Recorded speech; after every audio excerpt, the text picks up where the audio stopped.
I'm doctor Sasikanth, senior consultant plastic cosmetic surgeon. Ingrowing toenail అంటే ఏంటి? ఇన్గ్రోయింగ్ toenail అంటే చాలామందికి కాలి బొటన వేలు, దాని గోర ఏదైతే ఉంటుందో దాని పక్కన నెయిల్ ఫోల్డ్ అంటారు. చాలామందికి అక్కడ పెయిన్ వస్తూ ఉంటుంది, వాచిపోయి ఇన్ఫెక్షన్ పసలాగా వస్తుంటుంది. అది ఎందుకు వస్తుంది? సో దాన్నే ఇన్గ్రోయింగ్ టోనేల్ అంటారు. ఇన్గ్రోయింగ్ టోనేల్ అంటే ఈ కాలి గోరు ఏదైతే ఉంటుందో, ఎస్పెషల్లీ బొటన వేలు గోరు, కాలి బొటన వేలు గోరు ఎస్పెషల్లీ ఏమవుతుందంటే అది ముందుకు పెరగకుండా సైడ్కి చర్మంలోకి పెరిగి చర్మాన్ని గుచ్చుకొని దాని ఇన్ఫెక్షన్ వస్తూ ఉంటుంది చర్మంలో గుచ్చుకొని. సో దీన్నే ఇన్గ్రోయింగ్ టోనేల్ అంటారు. ఈ ఇన్గ్రోయింగ్ టోనేల్ అనేది ఎందుకు వస్తుంది? ఇన్గ్రోయింగ్ టోనేల్ అంటే రిపీటెడ్గా కాలి చేతులతో గోల్డ్ తీయడం అండ్ నెయిల్ కట్టర్తో గోల్డ్ కింద దాకా తీసుకోవడం, అలాగే తీసేటప్పుడు రిపీటెడ్గా ఆ నెయిల్ ఫోల్డ్ ఏదైతే చర్మం ఉంటుందో దాన్ని ఇంజూర్ చేయటము, దాన్ని పీకటము, అలా చేసినప్పుడు ఏమవుతుందంటే నెయిల్ ఏదైతే సైడ్ నుంచి నెయిల్ మ్యాట్రిక్స్ ఉంటుంది, నెయిల్ మ్యాట్రిక్స్ అనేది నెయిల్ గ్రోత్ సైడ్ నుంచి కూడా వస్తుంది.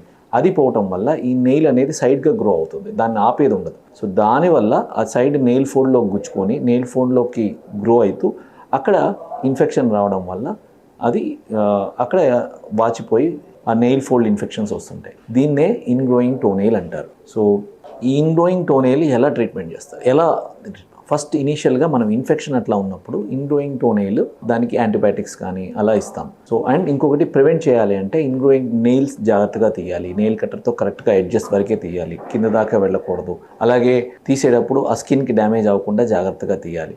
సో ఇట్లాంటి ప్రికాషన్స్ మనం తీసుకుంటే జనరల్గా ఇన్గ్రోయింగ్ టోనేల్ అనేది రాకుండా ఉంటుంది. ఒకవేళ అది వచ్చినా కూడా మనం ముందు యాంటీబయాటిక్స్ ఇస్తాము, ఇన్ఫెక్షన్ తగ్గించి కొన్ని రోజులు అబ్జర్వ్ చేస్తాం. అలాగే కనుక గ్రోత్ మళ్ళీ ఇంప్రూవ్ కాకపోతే అప్పుడు ఏం చేస్తామంటే ఆ నెయిల్ కింద దాకా వెళ్ళి నెయిల్ మ్యాట్రిక్స్ ఆ సైడ్ను ఉన్న ఒక 4 to 5 millimeters నెయిల్ మొత్తం కింద నెయిల్ మ్యాట్రిక్స్ నుంచి తీసేస్తాం. ఈ నెయిల్ మ్యాట్రిక్స్ నుంచి తీసేయడం వల్ల ఏమవుతుందంటే అక్కడ ఒక గ్యాప్ ఏర్పడుతుంది.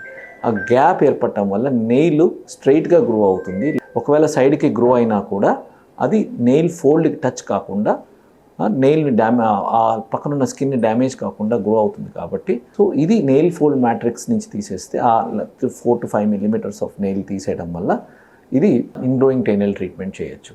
సో దీనికి ఎలా అంటే కింద పెరోనైకియల్ ఫ్లాప్, నెయిల్ బెడ్ ఫ్లాప్ తీస్తాం. ఆ స్కిన్ ఫ్లాప్ కొంచెం పైకి లేపి ఆ కింద ఉన్న ఏదైతే నెయిల్ మ్యాట్రిక్స్ని కూడా తీసేసి అప్పుడు మళ్ళీ సూచర్ చేస్తాం.